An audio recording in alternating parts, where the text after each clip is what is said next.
বন্ধুরা, জেপিস ভার্সনে আপনাদের স্বাগতম। আজকে আমরা আলোচনা করব ইরান এবং আমেরিকার যুদ্ধ প্রস্তুতি এবং একটা কিছু হতে যাচ্ছে এটা নিয়ে।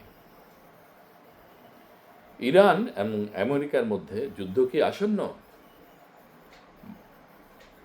ইউএস নেভির যে বিভিন্ন যুদ্ধপোতগুলো এগিয়ে যাচ্ছে ইরানের দিকে।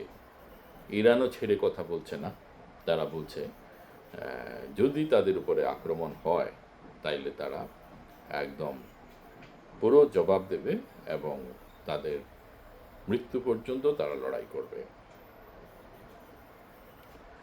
ইউএসের বড় বড় যুদ্ধপথ যেগুলো ওরা জেনারেলি মুভ খুব কম করায়, সেই সব যুদ্ধপথ এখন ইরানের দিকে এগিয়ে যাচ্ছে।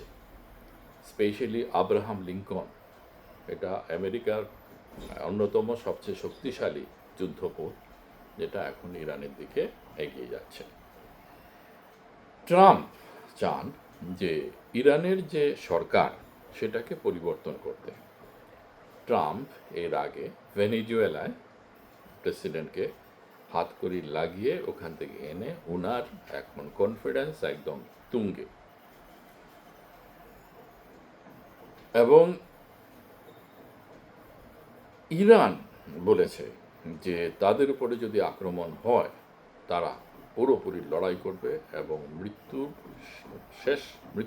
লোকটা মারা যাওয়া পর্যন্ত তারা লড়াই করে যাবে। একবার যদি লড়াই শুরু হয়, সেই লড়াই ইরান বলেছে এটা আর থামবে না, এবং আমরা আশঙ্কা করছি যে কোনো সময় লড়াই শুরু হয়ে যেতে পারে।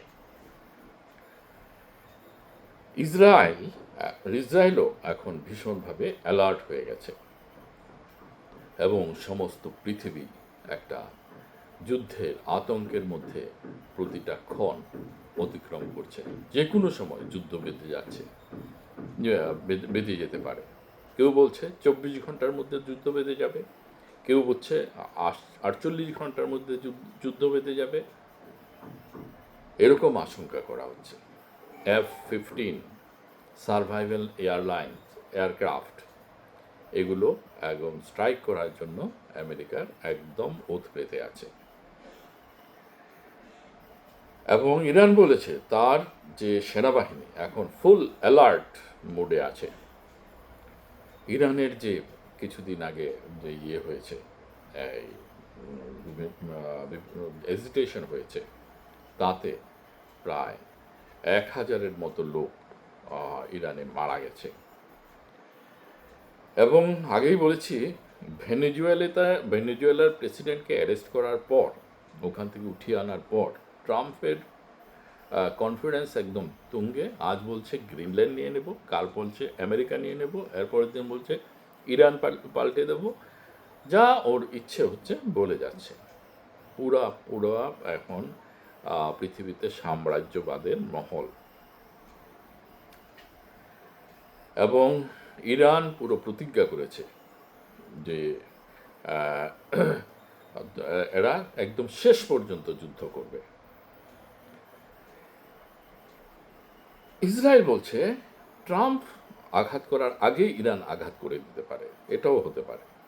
ইরানের উপর দিয়ে সমস্ত রকম যে উড়োজাহাজ যে যাচ্ছিল, এয়ারক্রাফট, সেগুলো সব বন্ধ করে দেওয়া হয়েছে। এখন ইরানের আকাশ পুরোপুরি মুক্ত, যাতে করে কোনো বাইরের যদি যুদ্ধজাহাজ আসে, ইরান যাতে খুব তাড়াতাড়ি এটাকে ডিটেক্ট করতে পারে। এই ট্রাম্পের যে এই সাম্রাজ্যবাদী নীতি সারা পৃথিবীর জন্য কি ধ্বংস বয়ে আনছে, আপনাদের কি মতামত? এবং আপনারা কি মনে করেন এর একটা ইফেক্ট ভারতের উপরও পড়তে পারে? সুতরাং আমাদের কি করণীয়? ইরান আমাদের মিত্র দেশ। আমাদের দুঃখের সময় ইরান সব সময় আমাদেরকে সাহায্য করেছে, আমাদের বিপদের সময়, এবং সবসময়ই আমেরিকা আমাদের সাথে শত্রুতা করে এসছে এবং পাকিস্তানের পক্ষ নিয়েছে। তো ভারতের কি করা উচিত? শুনেছি ভারত ইরানকে সাহায্য করার জন্য যতটা পারে চেষ্টা করছে। ভারত থেকে কয়েকশো ট্রাক ভর্তি সামান এখন ইরানে যাচ্ছে। এই সেই ট্রাকের ভেতরে কি আছে না আছে সেটা আমরা জানি না। সেটা খাদ্য সামগ্রী, ওষুধ সামগ্রী না অন্য কিছু, সেটা আমরা জানি না। যাই হোক দর্শকবৃন্দ, আপনারা আপনাদের মতামত এই আমাদের কমেন্টে জানিয়ে দেবেন। আমার চ্যানেলটাকে একটা লাইক করে দেবেন এবং সাবস্ক্রাইব করে দেবেন, যাতে প্রতিদিন আমি যে জেপিস ভার্সনে নতুন নতুন তথ্য আপনাদের সামনে নিয়ে আসি, সেটা যাতে খুব শীঘ্রই আপনাদের কাছে পৌঁছে যায়। তো আবার ধন্যবাদ জানিয়ে আমার চ্যানেলটা দেখার জন্য আপনাদের আমি বিদায় নিচ্ছি। ধন্যবাদ।